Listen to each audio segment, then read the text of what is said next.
ఇప్పుడే జీ5 app download చేయండి. చూడండి మీ ఫేవరెట్ టీవీ షోస్ ఎప్పుడైనా ఎక్కడైనా. ఇక ఈరోజు యోగాల్లో భాగంగా మనందరం కామన్ గా ఫేస్ చేసే సమస్య ముఖ్యంగా ఈ మధ్య కాలంలో బాగా ఎక్కువైపోయింది, జారుడు పొట్ట. అంటే ఒక్కసారి పొట్ట స్టిఫ్నెస్ అనేది కోల్పోయిన తర్వాత ఎన్ని వ్యాయామాలు చేసినా, ఎన్ని ఎక్సర్సైజెస్ చేసినా బ్యాక్కి రావట్లేదు, అంటే యథాస్థితికి రావట్లేదు. మరి అలా రావాలంటే కనుక కొన్ని వ్యాయామాలు బాగా ఉపయోగపడతాయట.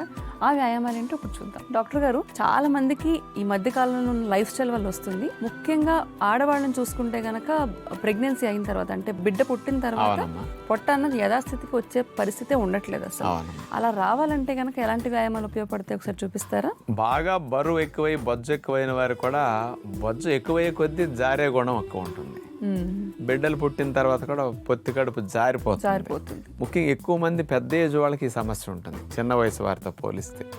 కానీ వాళ్ళకి శ్రమ లేకుండా గోడ దగ్గరలో వెల్లకిలా పడుకుని కాళ్ళు ఎత్తి గోడ మీద పెట్టి జారుడు పొట్టని తగ్గించి ఆ భాగంలో బిగువుగా అవటానికి ఉపయోగపడే స్పెషల్ సులభమైన వ్యాయామాలు 2 ఉన్నాయి. అవి ఎవరైనా చేయగలుగుతారు. చివరికి మోకాళ్ళ నొప్పులు ఉన్నవారు కూడా జారుడు పొట్ట తగ్గడానికి వీటిని అభ్యాసం చేయొచ్చు. చూడండి, అవి మనం గోడ దగ్గరలో వెల్లకిలా అట్లా పడుకోవాలి. 2 చేతులు తల కింద పెట్టేసుకుంటాం.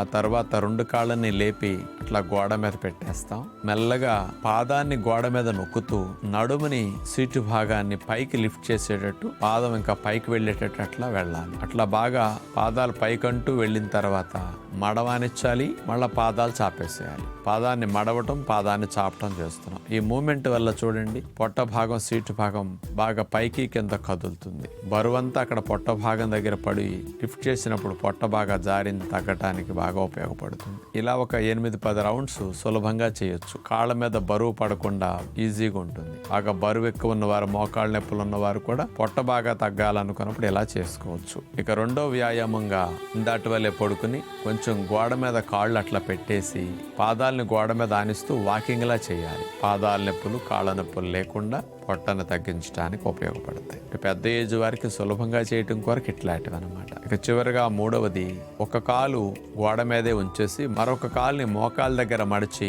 ఆ మోకాల్ని సాధ్యమైనంత వరకు రొమ్ము దగ్గరికి తీసుకురావడానికి మోకాల భాగాన్ని అట్లా లాక్కుంటాం. ఇలా మూమెంట్ చేయటం వల్ల జారిన పొట్ట కూడా బాగా టైట్ అవటానికి ఈ 3 వ్యాయామాలు బాగా ఉపయోగపడతాయి. ముఖ్యంగా బొజ్జు ఎక్కువ ఉన్నవారు, నడవలేని వారు, నొప్పులు ఉన్నవారు, పెద్ద ఏజ్ వారు చేసుకుంటే మంచిది.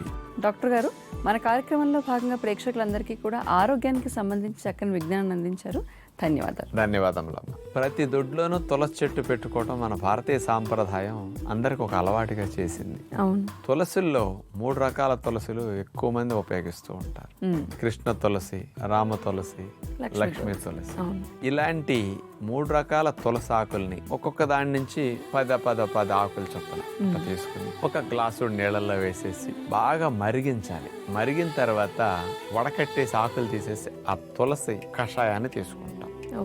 దీనికి అల్లం ముక్క అంత తీసుకుని గ్రైండ్ చేసి పేస్ట్ చేస్తే రసం వస్తుంది. 1-2 ml అంటే ఇంత చిటికెడంతా అల్లం రసం దీనికి కలిపేసేసి 1 స్పూను 2 స్పూన్లు తేనె కలుపుకుని ఈ తులసి టీ గనక తాగితే యాంటీవైరల్ టీ అని చెప్పొచ్చు. జీ5 యాప్ డౌన్లోడ్ చేసి అన్ని ఎపిసోడ్స్ పూర్తి ఉచితంగా చూడండి.